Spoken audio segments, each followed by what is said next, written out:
What's going on? It's episode 3 of Smoking and Rapping. We got Evan Smith here, real estate agent. We in Sabrani Park, where he is from.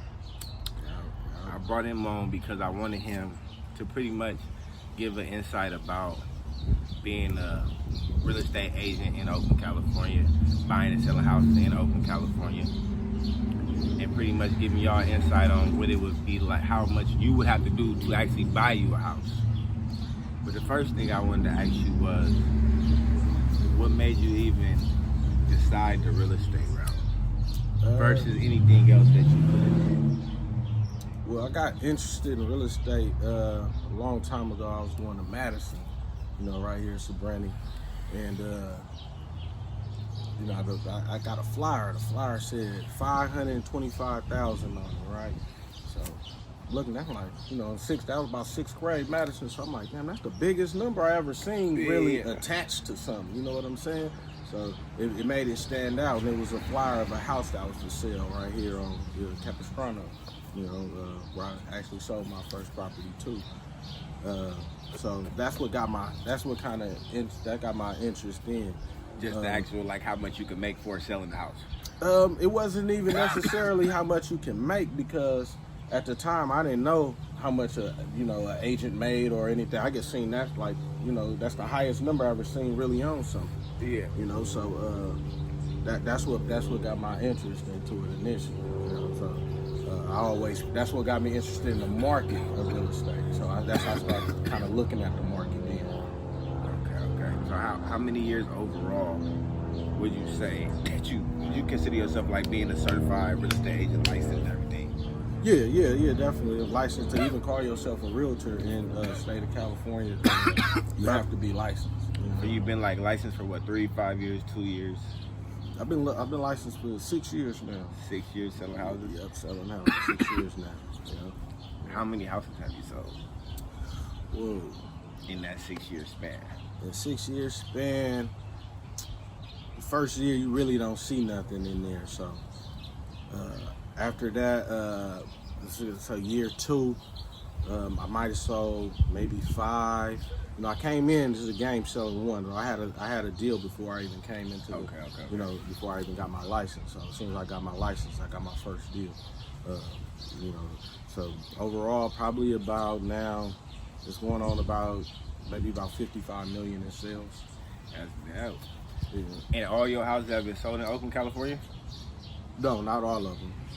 But a good amount of them? Yeah, a good amount of them. Yeah, most of the property that I sell right here is in Brookfield. Okay. Yeah, so I sell a lot in Brookfield, but I haven't sold them all the way up until, Orville. I sold them all the way up there. So in between Fremont, but I mainly specialize in Oakland and East Bay. Okay. And would you say, you being right here from Sabrani Park, how hard was it to take the business route versus taking the street route? For you per se. I mean,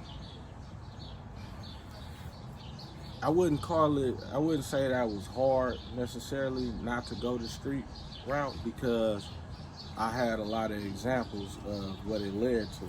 You know what I'm saying? Yeah. So I paid attention. Like, I was a student of the game. Like, even as a kid, I watched. I had uncles and cousins that was kingpins, so I watched them and watched how they move. It made it a little bit easier to see the results of going there. But don't get me wrong, like, I ain't a saint. Like, I think we all made mistakes and learn from. You gotta do a little dirt to get to the top. Okay. So, would you say real estate, when you take the real estate route, what would you say a person's least smallest credit score they could have to come and try to actually purchase a property? What's the smallest credit score you've ever done for somebody purchasing a property? It all depends. So it looks at a total of different things. It's not all about just your FICO score. So, but to answer your question, the least amount that you need right now is probably like a 580. Oh, so it went down from the 650. You could be actually in the 5s to get. Well, it 650, 640s around there. Those are the area that's what you would want to be at around in there. Yeah. But it's possible to get it below, because it's not only FICO score, like I said, it goes to debt to income ratio, things like that. How much, and a debt to income ratio is how much money you make a month versus the bills that you have. Okay.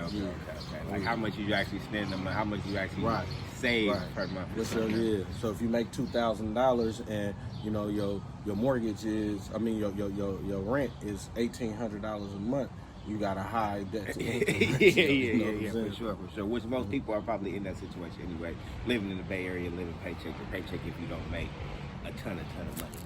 Yeah, if you don't make a ton, yeah, definitely. And would you say people nowadays are coming in trying to do more deals where they're not having to put any money down, or people are coming with like trying to put down half the money and just trying to have own as much of the house as they can before they actually get into making payments? Or you think people are trying to do people come more or less trying to say, okay, I don't want to put no money down, I just want to use my credit, get a loan, and see if I can get in the house?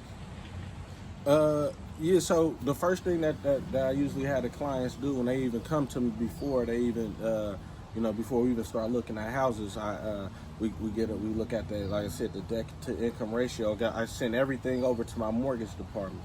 My mortgage department is going to look at your debt to income ratio. It's going to look at your FICO score, and it's going to look at how much money you make an hour. And all of that, and all that's going to be verified by using your tax forms and everything like that. So, but yeah, so and then once we get that, what happens is the bank is going to say, hey, we're going to give you what's called a pre-approval. We're going to say that's basically saying the bank is going to lend you X amount of dollars.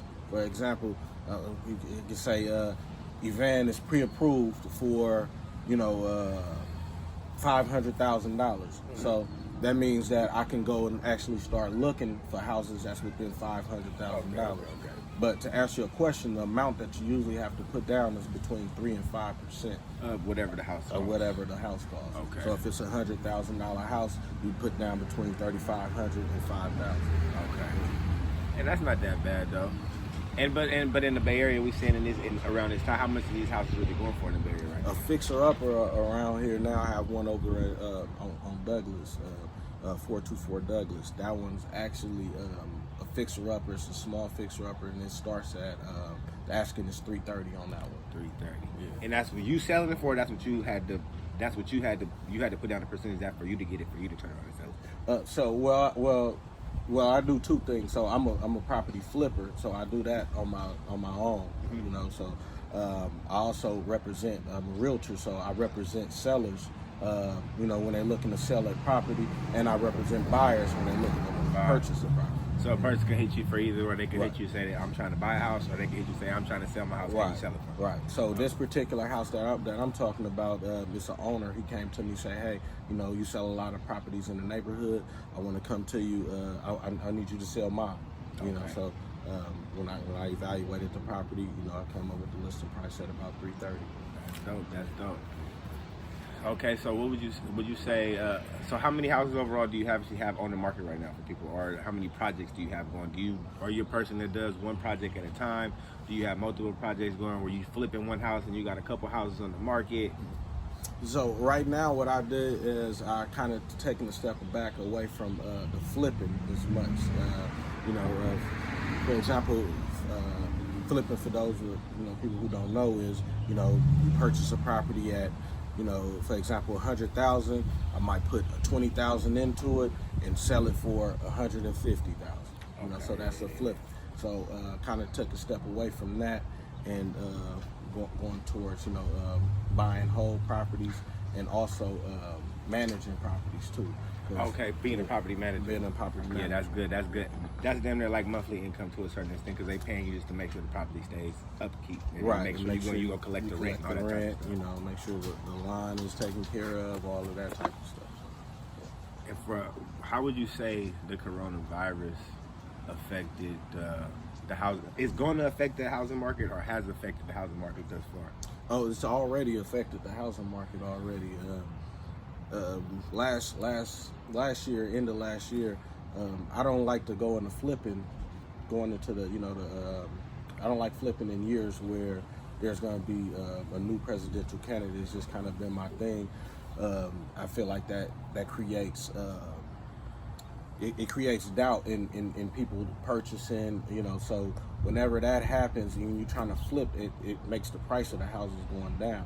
So Yeah. I don't like to flip in those type of years because I don't want to purchase at 100,000 and then you It get goes it down for what you can actually sell it for. right. So we liquidated. And I recommended all my investors liquidate last year. A lot of them are in good standings. To answer your question, how we got lucky that we did that because of course now the COVID is here and it slowed the market down. Yeah, people scared to buy right now. It's not necessarily. It's that they're scared to buy, and also it creates again an uncertainty. We don't know how long that we'll be on lockdown and how long it'll last. But the way that it affected the market is, it sits. A lot of property sits on the market for a lot longer. So I'm used to selling properties probably within 1 week. And now, you have properties that's been on the market. I have property that's been on there for 22 days, 30 days, Yeah. It's still half the time as the other realtors that's in my area, but that's a lot of time For a house to just sit there. Right. While that house is on the market, you have to pay the property taxes on it? Well, like I said, I'm representing the seller. So the seller, he's paying the property taxes. Seller So the longer it's on there. Yeah.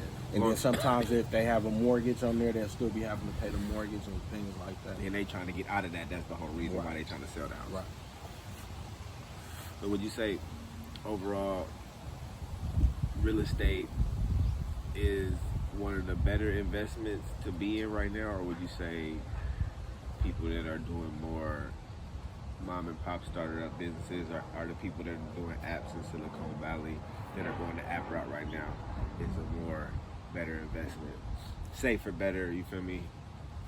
Well, it all depends because if you're going the Silicon Valley route and you're going to a job and you're working for somebody, it's a totally different thing from trying to start your own app or even in real estate. You have people who come in real estate who work for other companies and who work directly for somebody. They might work for a real estate agent, for example. So it all depends too. So I wouldn't say one is better than the other, but one thing I do know is that even the people who need apps and everything, all of those apps and all those companies, all of those are renting buildings. So that's real estate there. So even them doing that is part of real estate. So, what do you say, like, overall the houses, like, would you say selling houses in the Bay Area versus somebody who is selling houses, like, have you only sold houses in California? Yeah, I usually only sell houses. And then so if a person if they wanted to get into real estate in different states, if you want to get into real estate, you would have to go get a real estate license for that state. No. So me being in the real estate business for for 6 years, I've worked and developed relationships with other realtors in different states. So I have agents that work in Georgia. I know some that's in Vegas, Nevada. So when you go, basically, you would go to those states and work kind of under their license with them, basically, instead of having to go there and keep your own, basically. No, actually, so what I would do is if I had, since I specialize in the Bay Area, if I had a client that wanted to move into that area or something, I would reach out to one of the realtors that's in my network and say, hey, I got so and so that's looking to purchase a house in the area that you specialize in, and then I would charge them a referral fee for sending them another client.